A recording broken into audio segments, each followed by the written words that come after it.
Oh,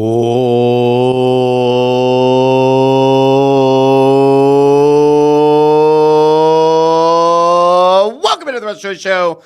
I'm going to show you figure that out because you're smart. It's also the name of the show. Welcome in, everybody. Hope you're having a wonderful Wednesday so far, and if it's been a crappy Wednesday, and it does happen from time to time, sometimes we wake up in the morning and we're not feeling like P. Diddy. Well, actually, that's a good thing. Who did that? That was Kesha. Wake up in the morning feeling like P. Diddy. Who can we replace that with? Ray Diddy. Yeah, Ray Didinger. How about we do wake up in the morning feeling like Ray Diddy? I like that better. Okay. If you didn't wake up in the morning feeling like Ray Diddy, welcome into the show. Today might turn around for you. I have no idea. I can't promise you things in this life. I can't promise you those things in life. I can certainly promise you that we will have a little bit of fun here for the next roughly hour as we dive into what's going on with the Philadelphia 76ers, the Philadelphia Phillies, the Philadelphia Flyers, and the Philadelphia Eagles. There's so much going on, and I honestly am at a point right now where it feels like there is just nonstop news happening. And hey, we just got news in the last hour, and so we're going to go over to this really quickly. This was not part of the initial rundown, but while the league is currently seeing a ton of releases, Phightin, who we have talked about previously on the show, according to Jeremy Fowler, Phightin is expected to be officially released by the Chargers. Now, you know me, I was a big Phightin fan when he was here. That man opened up some massive holes. He is a massive human being.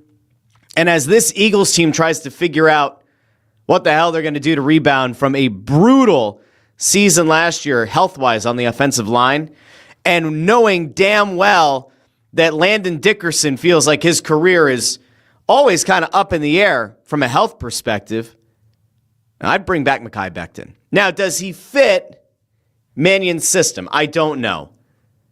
We know that it worked really well under Jeff Stoutland.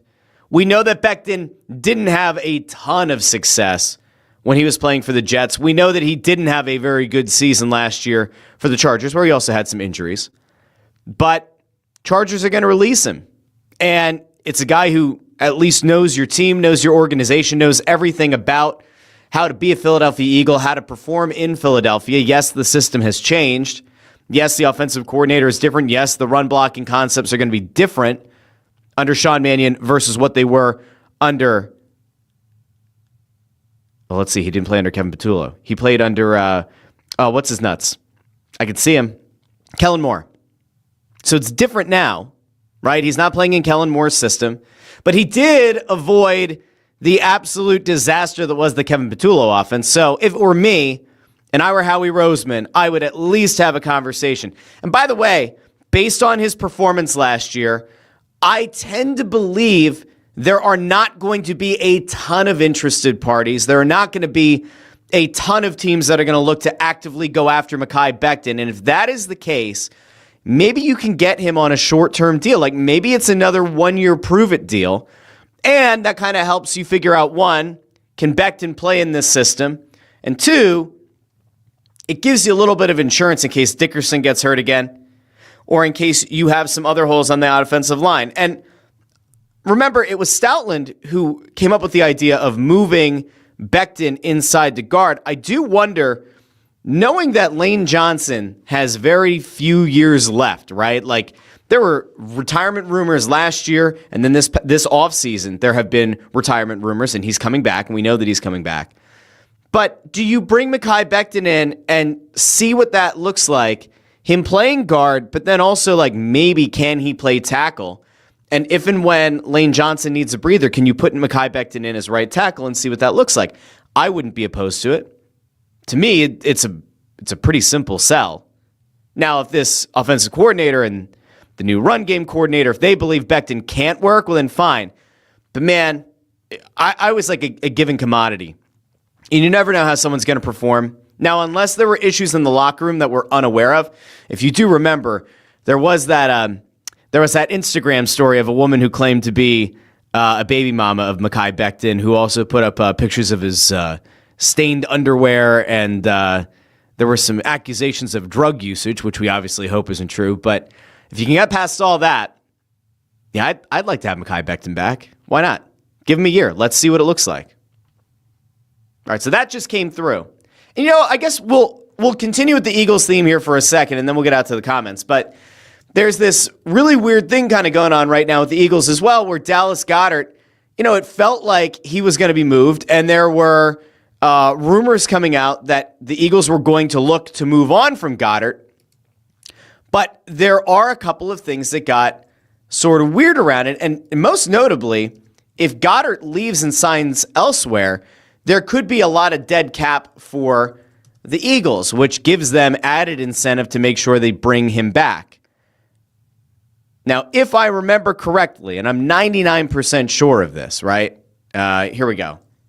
I'll pull up Jeff McClain's tweet from yesterday, and then I'll give you the Garofolo tweet that makes me think that there's a non-zero chance they try to bring back Dallas Goedert.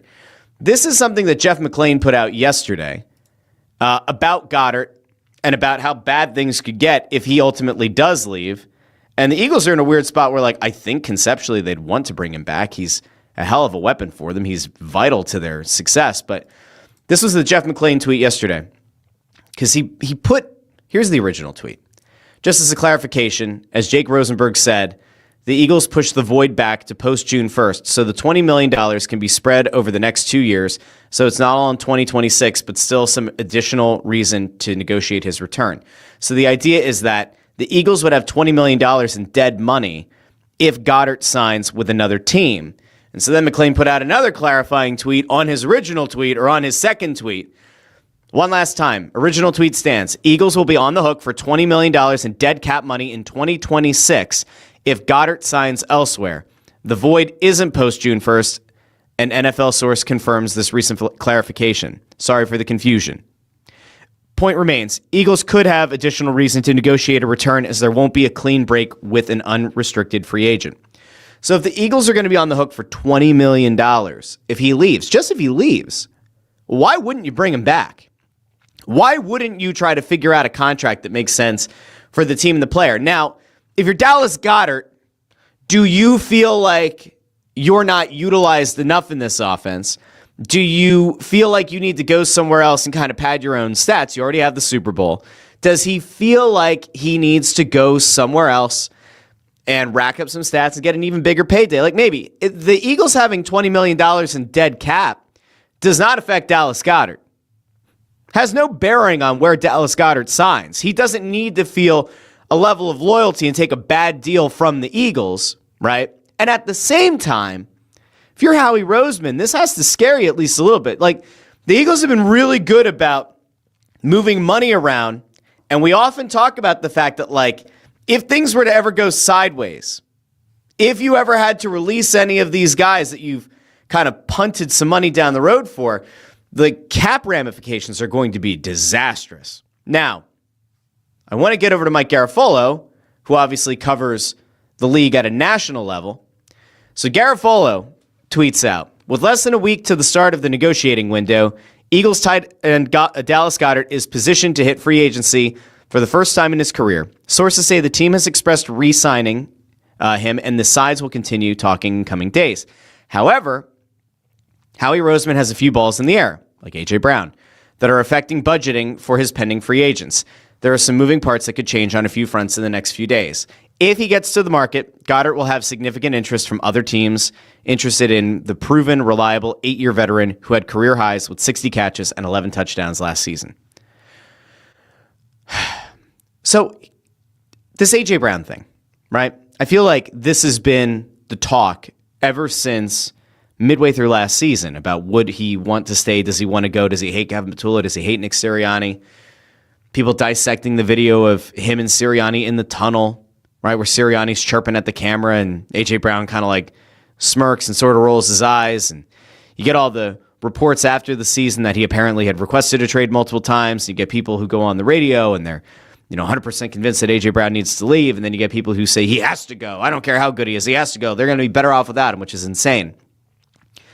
If A.J. Brown's coming back, and it seems like he's coming back, and Howie Roseman and Nick Sirianni have given you every indication he's coming back, and some of A.J. Brown's teammates very clearly publicly seem to believe he's coming back. If all of that is true, Well, then I don't understand what the ball in the air is with A.J. Brown. Now, the Eagles do have holes to fill on this team, which is why I think that Phightin makes a lot of sense if he's a low cap hit and if he's a guy who is going to come in on like a 1-year deal. That fills a hole. That certainly helps your offensive line. You have some guys on the other side of the ball. I worry about Nakobe Dean. It seems like Nakobe Dean is probably a foregone conclusion that he'll be leaving, which kind of sucks. I like Nakobe Dean a lot. But like Dallas Goedert to me is a critical piece of this offense. He's a critical piece to what you have been able to do offensively. If you lose him, you don't have an heir apparent. Cal Goedert is not an heir apparent at all. Free agent options, there may be one or two that are kind of notable. None of them are exceptional, and I wouldn't say that any of them eclipse what Goedert can do for you. You already know with Goedert that he can perform here. I mean, I know that I brought this up about Phightin, but like there is a significant concern. There has to be. Can a guy who played for another team, another organization, in another system, right, who has not played in Philadelphia, who does not understand the stress and the pressure of playing in Philadelphia, can that guy find the same level of success playing here? And the answer could be yes.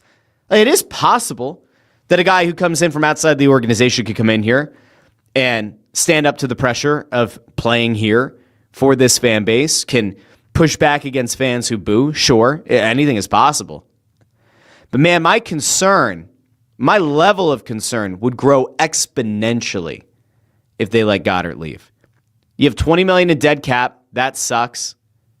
You then have to go out and find a replacement. You're going to draft someone?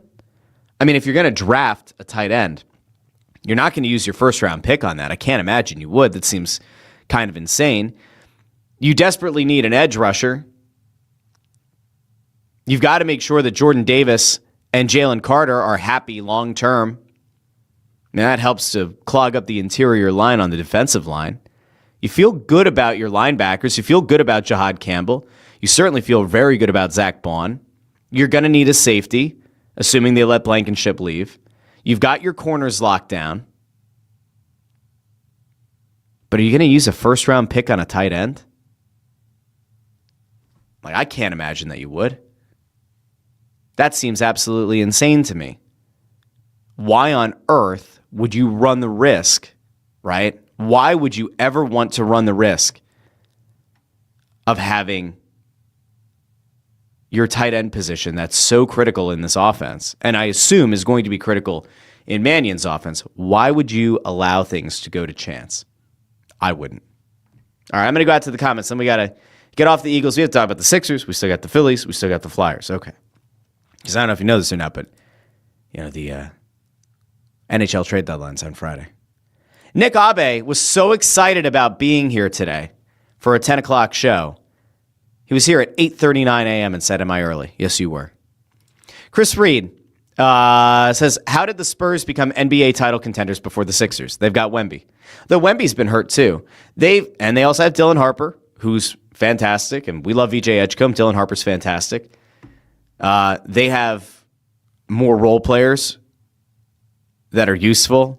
They don't have a GM who traded away the potential rookie of the year from a season ago who's been scoring 20 points per game, or nearly 20 points per game, off the bench for the reigning NBA champions. Didn't lie to the media and say that you sold high. Yeah, that's part of how San Antonio got ahead. Chris Reed says, I went to the Sixers-Spurs game, December 2015, when the Spurs won 119-68. I remember giving Boban Marjanovic, who was having a great game against the Sixers, a standing ovation. Not much has changed.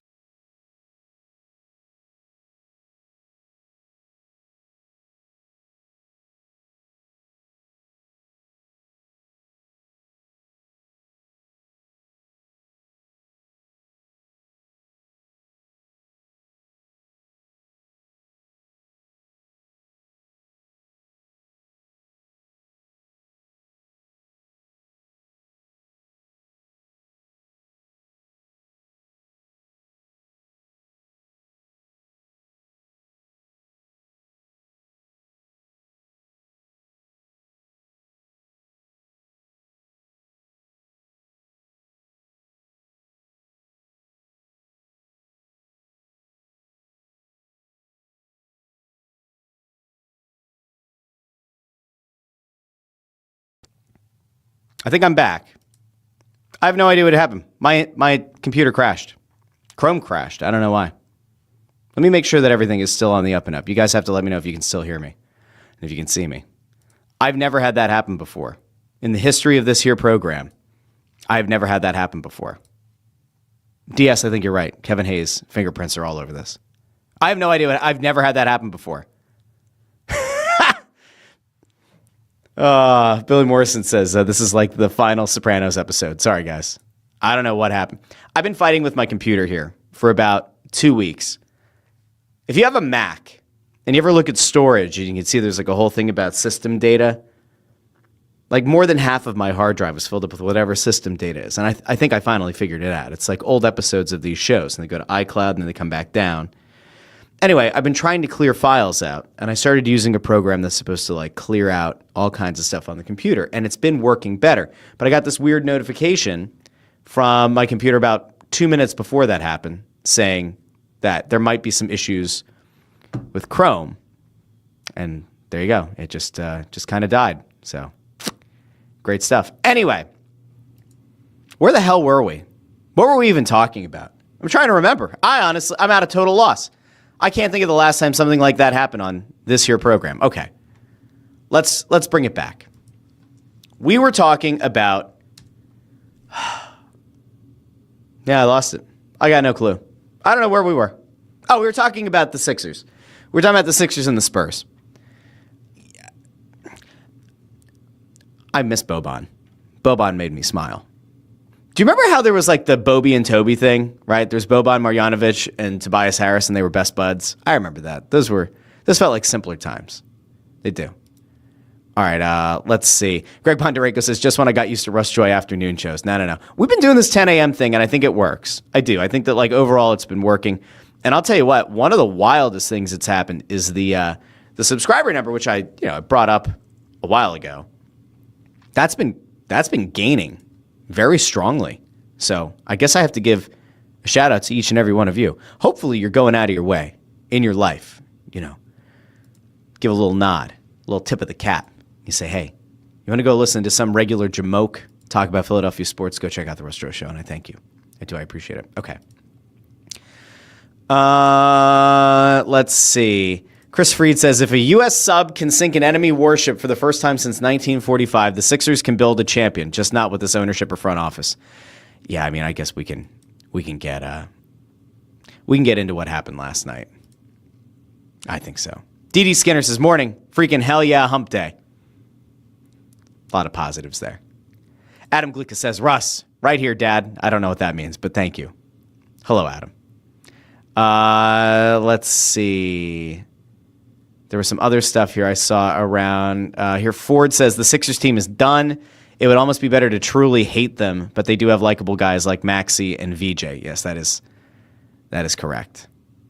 I do see some questions in here about the Flyers. We'll get to those a little bit later on. Okay, so let's have a conversation about what happened with the Sixers.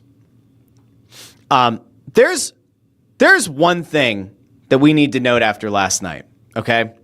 The Sixers got mollywopped. They got dog-wopped.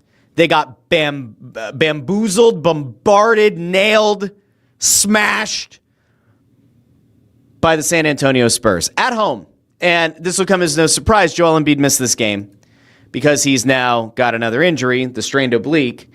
And the Sixers had the ability earlier in the season to stem the tide. And like when they would lose Joel Embiid early in the season, Maxey and Edgecombe and Paul George, when he wasn't suspended, they would be able to figure out how to still win some games. And Jared McCain would occasionally pop in, but, Jared McCain's a totally worthless, useless player that Daryl Morey sold high on, allegedly, apparently. Moron. And that Nick Nurse couldn't figure out how to use. Moron. So you look at last night's game. I just want to give you a little rundown of how things went. I just got another notification that I think Chrome's going to crash again. I have no idea what. Hold on. I gotta figure this out. This actually has me kind of angry now. Hold on. We're gonna delete. I have no idea what I'm deleting at this point. We're gonna delete that. Yep. Let's delete this. Yep. All right. We're just gonna delete all kinds of stuff. Hold on. What could possibly go wrong? Everything could go wrong. All right, we're gonna give this a go. All right. We're going to find out here in a second if the computer crashes again or not. And in the meantime, I'm going to be very angry that this is happening again. Okay. So here's the long and short of what happened in Philadelphia, okay? Sixers lose, and I've been giving VJ Edgecombe a ton of credit lately for the way that he stepped up and the way that he stepped forward for this Sixers team, especially since Paul George got suspended. Right? And he attempted 9 shots on the night, and he got hurt. And that obviously cut his night short. But in 20 minutes of play, he had 6 points. That won't get it done. Andre Drummond, supposed to be your big man who can back up Joel Embiid and hopefully keep this team afloat. 2 points. 1 of 7 from the field. A mere 3 rebounds. Tyrese Maxey, 21 points on 8 of 19, 2 of 6 from beyond the arc to go with 8 rebounds. He led the team. Little Tyrese Maxey led the team in rebounding with 8. I mean, what are we doing, guys? What are we doing? And you may notice that there's somebody that I didn't include in that. The guy that I didn't include is Quentin Grimes. Now, I don't know if you remember this or not, but this past offseason, there was a whole big thing about how the Sixers needed to figure out a way to bring back Quentin Grimes. And that following Jared McCain's knee injury last year, they couldn't possibly survive. They couldn't possibly last without having Quentin Grimes as part of their future. How'd that go? Quentin Grimes last night, 2 points, 1 of 5 from the field, 0 for 2 from beyond the arc, 22 points. And I guarantee you that if we dive in, if we actually did a bit of a deep dive into Quentin Grimes so far this season, you'd want to light your hair on fire. And then you would further question why the fuck Daryl Morey, resident jackass, thought it was a good idea to move off of Jared McCain. Quentin Grimes so far this season averaging 12.4 points per game, 3.5 rebounds, 3.5 assists. In his last 10 games, Quentin Grimes is averaging 10.1 points per game. He's shooting just under 39% from beyond the arc, 46% from the field. Is that good enough? No. The answer is no. And if you remember, a big part of why I was so angry with the McCain trade when it happened was that it depleted your guard depth. Yeah, McCain wasn't lighting the world on fire for the Sixers when he was here earlier in the season. Nick Nurse could not figure out a way to utilize the guy, and he looked significantly slower. He looked like a guy who was coming off of a knee injury.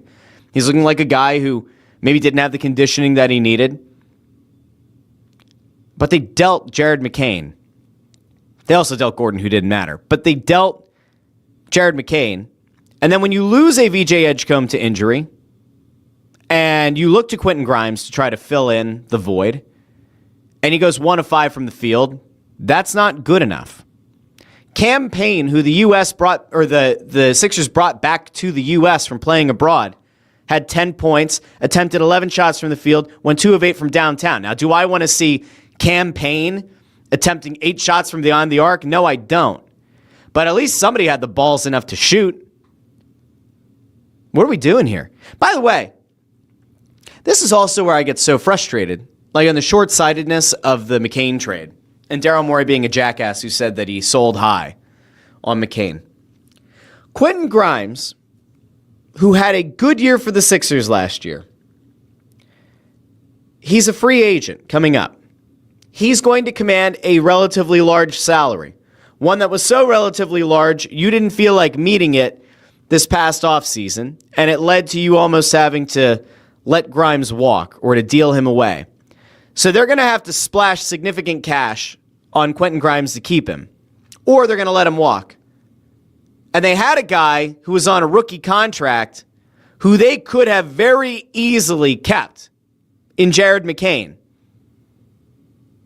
But because this ownership group, for whatever reason, is so afraid of the luxury tax, will not spend into the luxury tax, they had to trade away Jared McCain, who was on track to be the Rookie of the Year a year ago. Now, you might just be thinking to yourself, Russ, you're a total dope, you're a dweebazoid, you're a fool. A lot of that's true. I'll admit it. I will note one other thing to you.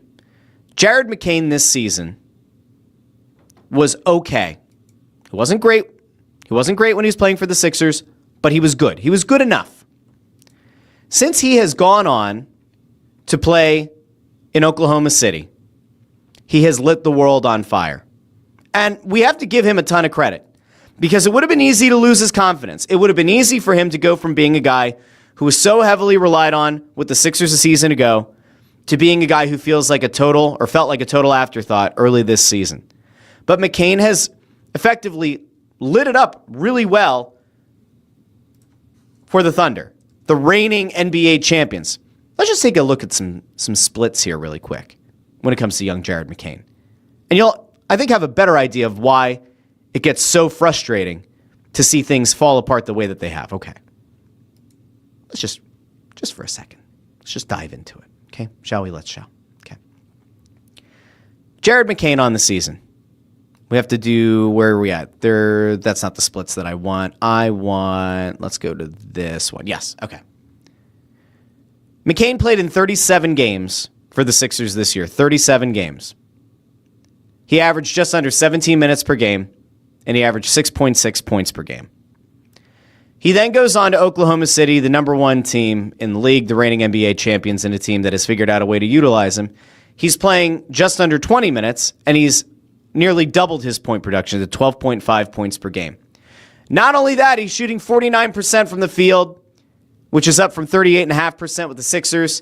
He is shooting 44% from beyond the arc, which is up from 37.8% with the Sixers. Now, you can make an argument if you really want to. If you're insane enough and you want to try to make the argument, you can, and I will allow you. You could make the case that what we could be seeing right now is what happens when a head coach has a legitimate idea of how to use a player. And it certainly feels like that is where we are at when you look at Nick Nurse versus the Thunder coach. Oklahoma City has figured out a way to make the most out of Jared McCain's minutes. Nick Nurse couldn't figure out a way to scheme it. Cool. Love that. Love that for us. Love that for the Sixers. Excellent stuff. Great job, everybody. High fives and handshakes all around. Now, you might be saying to yourself, Russ, numbers are numbers. Couldn't have affected the locker room that much, right? The move to get rid of Jared McCain, well, couldn't have had so much to do with why the Sixers have fallen apart, right? Right? Wrong. Yeah, very clearly, very, very clearly, the Sixers are still upset about Jared McCain being dealt. How do I know? Well, because young Tyrese Maxey went up to the podium last night, and he effectively said that they miss their friend, they miss their brother, Jared McCain. All right, so here we go. Here's Tyrese Maxey. Here's your leader, right? Joel Embiid's out of the lineup. Here's your all-star starter, a guy who's probably going to make an all-NBA team this year. Here's Tyrese Maxey on the morale of the team since the deadline and the decision to move on from Jared McCain. A little bit. We just won 3 straight games, though. So it's like, I ain't about to, just harp on it too bad. You know, it was tough. We lost however many straight. Then we won 3 straight. Now we lost 2 straight. I mean, it's the NBA. I mean, it is what it is. It's hard. It definitely, trade deadline was difficult. And Trade deadline was difficult. Remember, Joel Embiid before the trade deadline said, I know that we usually like to avoid the tax, but I really hope we add this year. We got a really good team. Daryl Morey fired Jared McCain into the sun. Okay. It's life, but we moved on from it, and that's something that we have to put in our rearview mirror. If we're going to sit there and dwell on the trade deadline now, I think that was 3-4 weeks ago, however long ago it was, that ain't going to get us nowhere. That is true. Have you noticed teammates dwelling on trade deadline and losing Jared? I don't think so. I don't think we're dwelling on it. I mean, Jared was a close friend of ours, great teammate, great person. So I definitely think we miss him, of course. I mean, I ain't going to lie, say I don't miss Jared. But I'm happy for him. I watch him. OKC, make sure I hope he does well every single night that he plays. So when he plays us, of course, you know what I'm saying? But, that Like, this is a business at the end of the day. He's trying to be nice about this, right? And you got to give kudos to Maxey for trying to do the right thing here, not flaming the organization. There's one thing when you have a teammate that you're not fond of and you're trying to say nicely, try to put it in a nice way that, oh yeah, he was a good teammate. This is clearly weighing on these guys. Being a part of, I've seen many people traded. I don't want to get traded, and whatever the case may be. People left in free agency. That you can't dwell on that. You know what I'm saying? You got to focus on the people that's in this building. That is true. These are the people that you're going to be with for the rest of the season. If they bring somebody else in, whatever the case may be, but these are the people that's going to be with you for the rest of this season and the rest of this stretch run.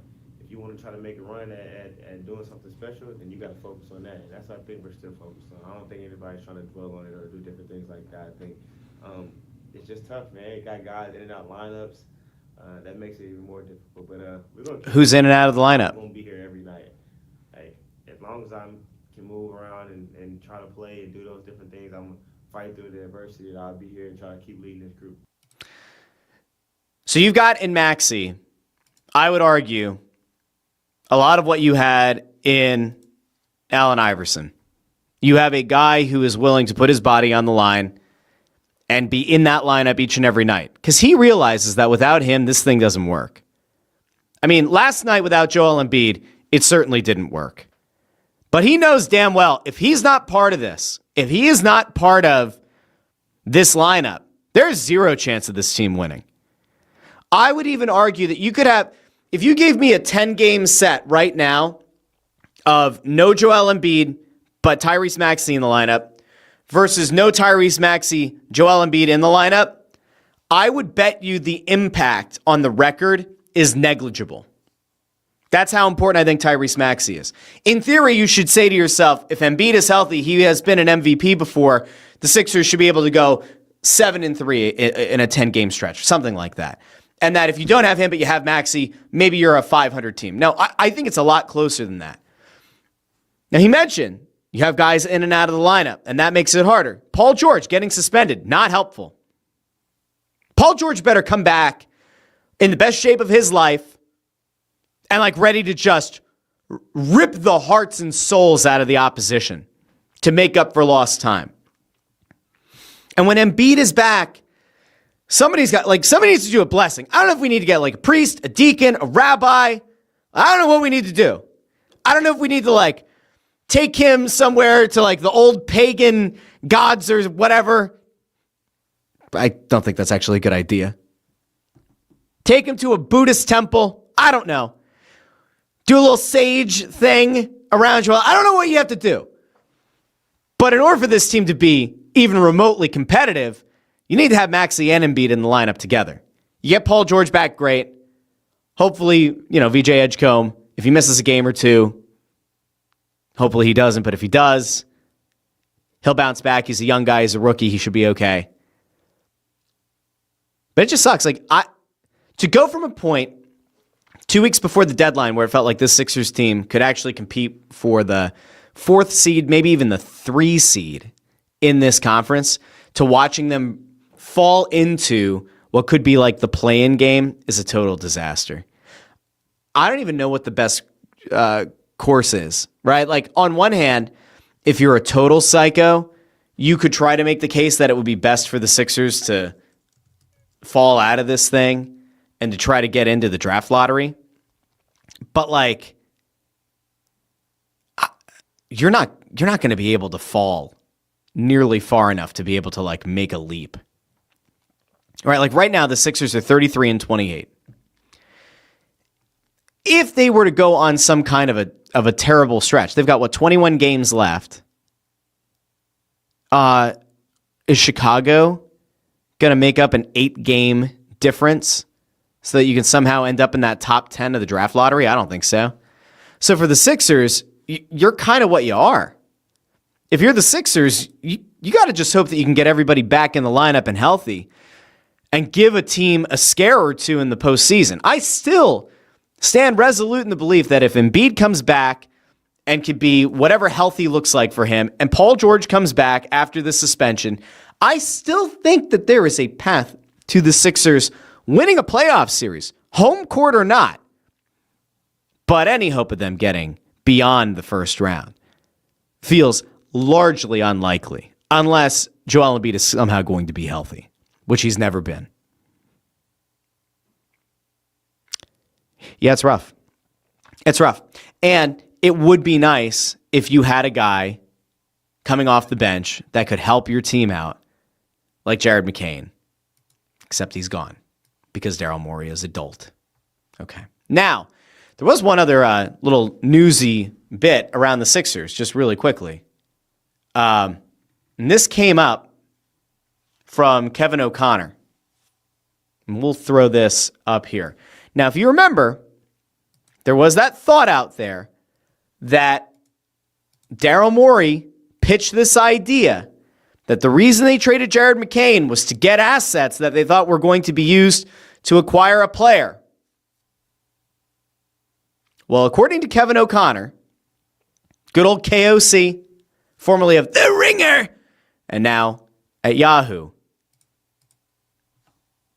Daryl Morey was apparently trying to add Kawhi Leonard at the deadline. From Kevin O'Connor, quote, executives have said that the Sixers were actively making calls pre-deadline, though nothing seemed remotely close. Some sources suggest that Morey was star hunting with Kawhi Leonard being a name that was connected to Philly, but nothing happened. So Embiid, Maxey, and the team saw McCain get dealt, the tax get ducked, and no pieces brought in to help. Okay. Let's just say, hypothetically, Morey was really going after Kawhi. That would require you trading Paul George back for financial reasons. Paul George, who actively chose to leave the Clippers who actively chose not to give the deal to Paul George that he wanted, unless it was going to be a 3-team trade. So Daryl Morey thought, you know what's better than replacing an injured Paul George? Let's get Kawhi Leonard, who also can't stay healthy. Now, Kawhi is a significantly better player. He's still an elite player when he can be healthy, whatever the hell that is. You want to talk about Tyrese Maxey's frustration about guys being in and out of the lineup. Can you imagine having Kawhi and Embiid on the same team? Man, when they're healthy, hell of a team. Probably the best in the East. You get to see it like 8 games a year.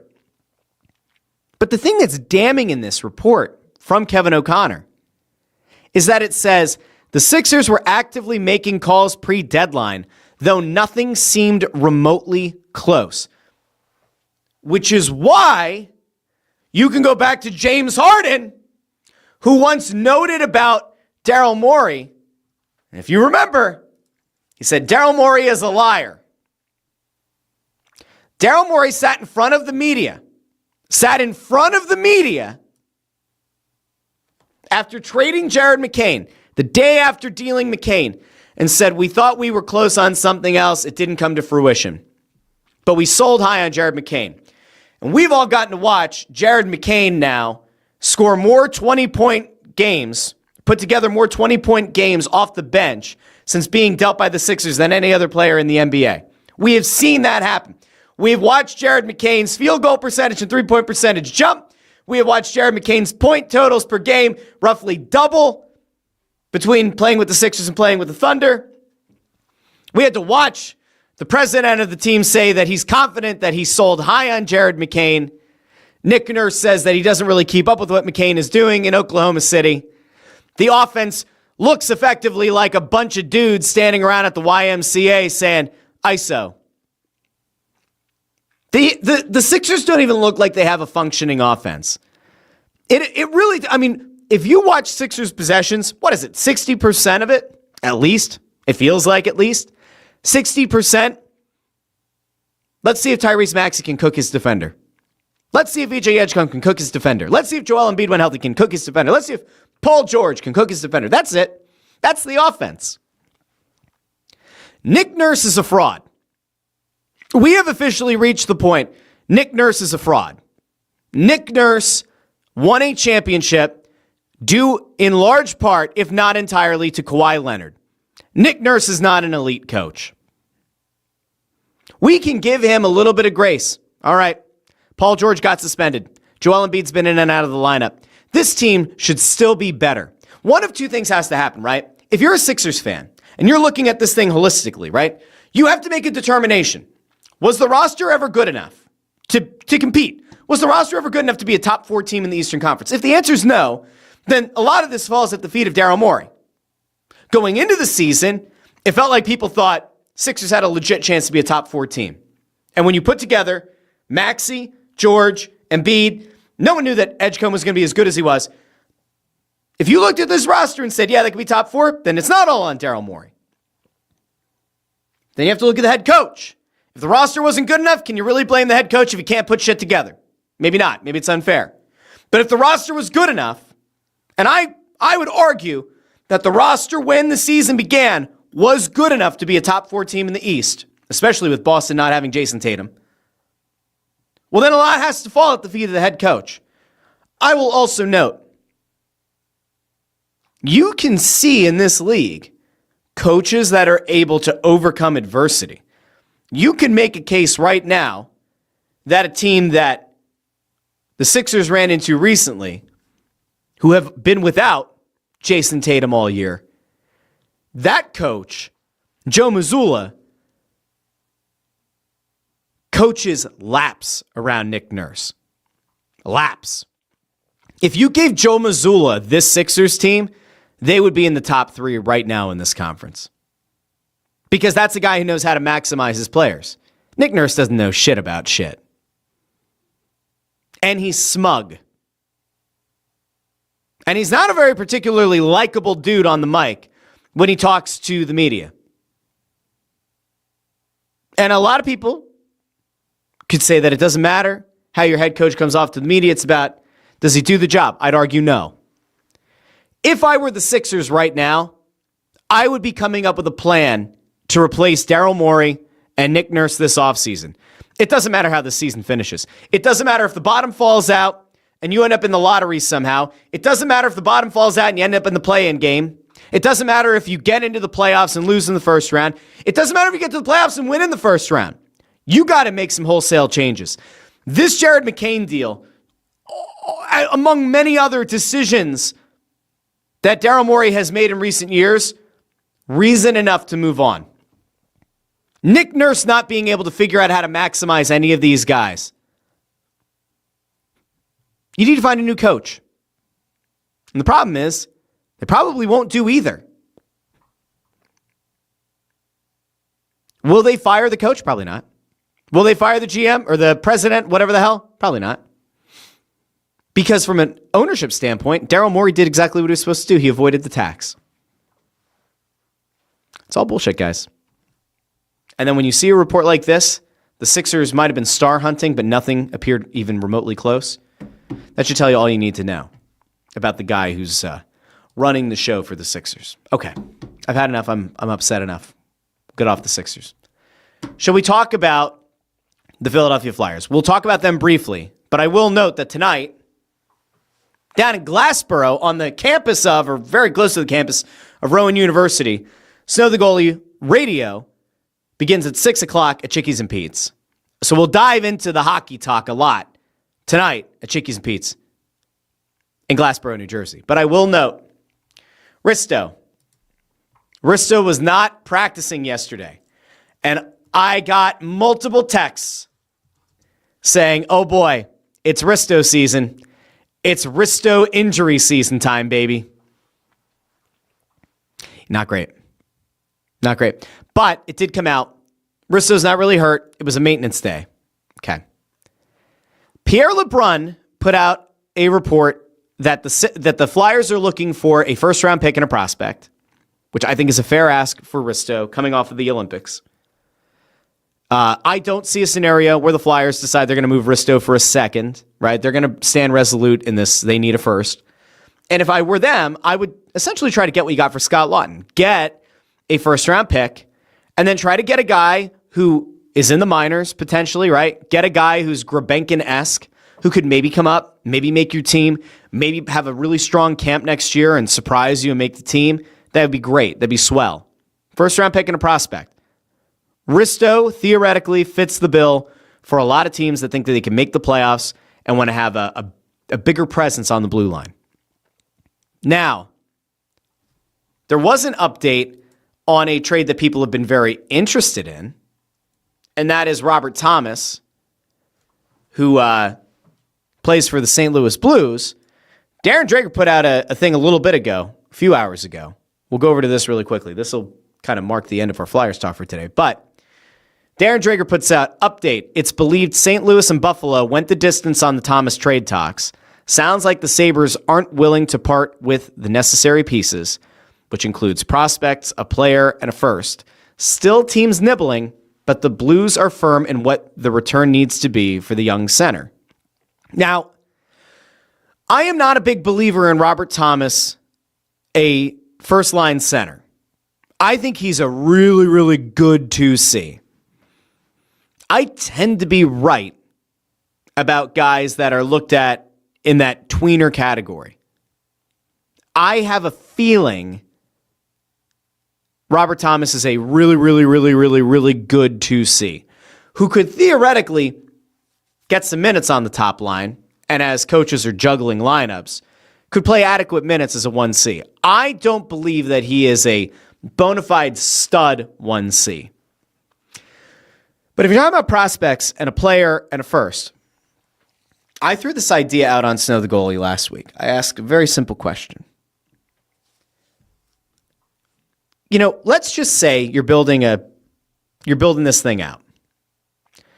And let's say that in order for this to work for the Flyers, you would have to include Jet Lachenko because they need a center to go back. Jet Lachenko and like Owen Tippett and at least a first, and then probably something else. Maybe it's an Oliver Bonk.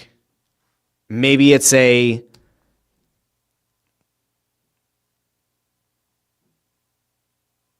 cupboard's kind of bare. You're not going to trade Martone. You're not going to trade Michkov. He's not a high-end enough player for either of those guys to be in the conversation. If Tippett and Lachenko and a first wouldn't be enough to get it done, do you consider trading Tyson Foerster? Now, Foerster was on a 40-goal pace, and Foerster is a guy that this team really believes in, and Foerster is a guy that Sidney Crosby, of all people, really believes in. But Foerster's had injury concerns back-to-back years.